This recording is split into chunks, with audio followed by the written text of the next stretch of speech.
Sekarang kita masuk ke template, ada izin jatuh. Jadi fungsi template itu nanti kalau misalkan kita punya banyak router, punya banyak konfigurasi, tapi konfigurasinya sama.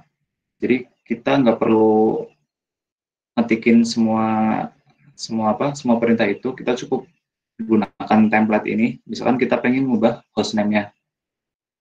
Hostname itu ini tuh nanti diambil dari suatu file, bisa file CSV atau bisa pakai JSON atau pakai file text. Jadi nanti kita punya daftar nama hostname yang mau dikonfigurasi, punya nama interface, punya IP address yang mau dikonfigurasi, itu. Jadi nanti kalau misalkan mainan ini tuh ntar mainan looping. Terus data format. Nah, data format itu misal kayak gini. Misal kita pengen konfigurasi 10 router. Kita otomatis punya database dong. Nah, database itu nanti kita bisa disimpan di sini. Bisa di CSV file, atau di format JSON, atau XML, itu bisa. Itu data format. Nah, ini kalau misalkan pakai CSV. Nanti kita punya data kayak gini. Misalkan router 1, nama interface-nya ini, kemudian IP address-nya ini, masnya ini. Kayak gitu. Terus nanti di sini apa yang mau dikonfigurasi, terus sampai sesuai kebutuhan kita. Ini data CSV, kemudian ini data JSON, hampir sama. Jadi nama routernya kemudian ke bawah, kemudian nanti kalau misalkan ada router 2 di sini kita tambahkan lagi kayak gitu.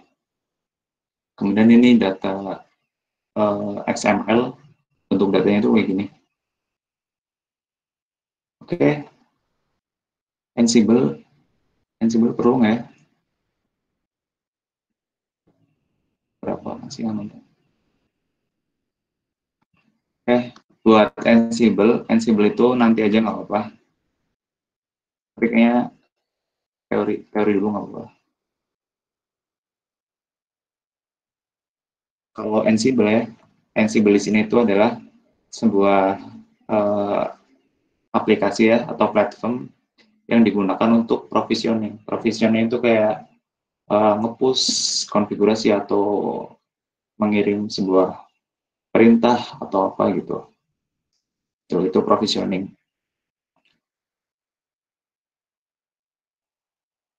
Terus contoh penggunaan Ansible itu misal kita punya 10 server mau diinstal apa aja semua.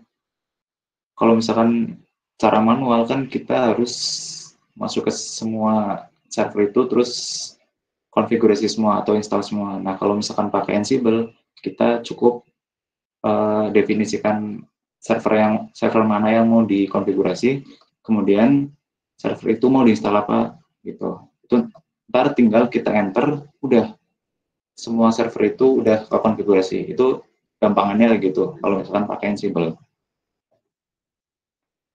Nah, cara menggunakan Ansible itu ada 3 cara.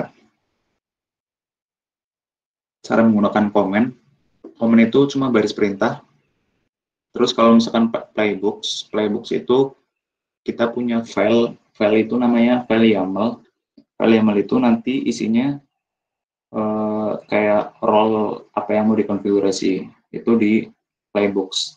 Terus yang Ansible Tower itu base-nya GUI atau Web User Interface, tapi bayar gitu. Nah, ini contoh penggunaan dari Ansible. Kalau misalkan buat infrastruktur, ini VMware. Misal kita pengen buat virtual machine, biasanya kan kita klik. Nah, sekarang pakai teks, jadi tinggal enter, udah ke deploy gitu. Itu terus ada Linux, itu tadi contohnya misalkan kita mau install aplikasi kayak gitu. Kemudian ada network untuk network automation, ngapus konfigurasi kayak gitu. Pakai Python juga bisa, pakai Ansible juga bisa. Tergantung kebutuhan kalau misalkan buat ini sih.